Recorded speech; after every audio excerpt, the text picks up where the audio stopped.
అది రొట్టి వల్ల ఎలాగూ తినాలో కూడా ఈ ప్రకారం భోజనం భక్తులైన వారు మనకు తెలియజేశారు. అన్నారు భక్తులనే అన్నారు అంటే ఈ ప్రకారం ప్రభు యొక్క శరీరము శరీరం అటు ప్రభువుకును సేపడే ప్రభు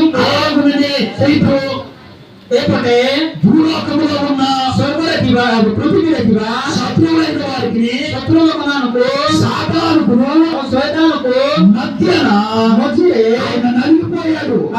చూర్ణ హెలే అలాగే সেই ప్రకారే శరీర రక్తము తినేటప్పుడు శరీర రక్త భోజనం କରିବା ସମୟରେ ఆయన రక్తను తినేటప్పుడు రోటికి భోజనం କରିବା సమୟରେ మన పై దవడ కింద దవడ అనగా మన పళ్ళ మధ్యన అది నలగబడాలి. ఆ రొట్టె అమానుకు సే రోటి అమానుకు ఉపర దంత తల దంత మధ్యలో సే చూర్ణ హెదార్ వచ్చి అనగా దాని అర్థం ఏమిటంటే తార అర్థం కావాలి ఆయన పై ఉన్న దేవునికి ఆ ఉపరదిగా స్వర్గరతిగా ప్రభువు ఉన్న మనుషులకు మధ్యన మనుషులకు మధ్యలో ఆయన నలగబోటు పట్టాడు.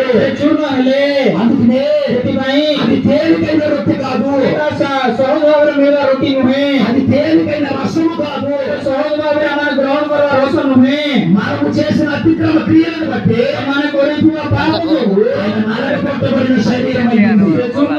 శరీరం అంటే అనే మాటకు మరొక మాట ఏమిటంటే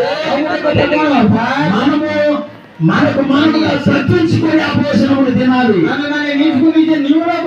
గ్రహణ కొరాల్సి పాత నిబంధనల ఉదాహరణ మనం చూద్దాము.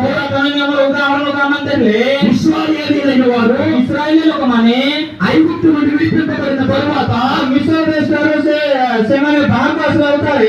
దేవుడు వారిని నడిపించుచూ ఉన్నారు అరణ్య మార్గములు. ఆ ప్రవేశమార్గం అరణ్య చదవుతుంది. ఒక సమయమున వారికి భోజనం లేదు. ఆకలిగా ఉంది.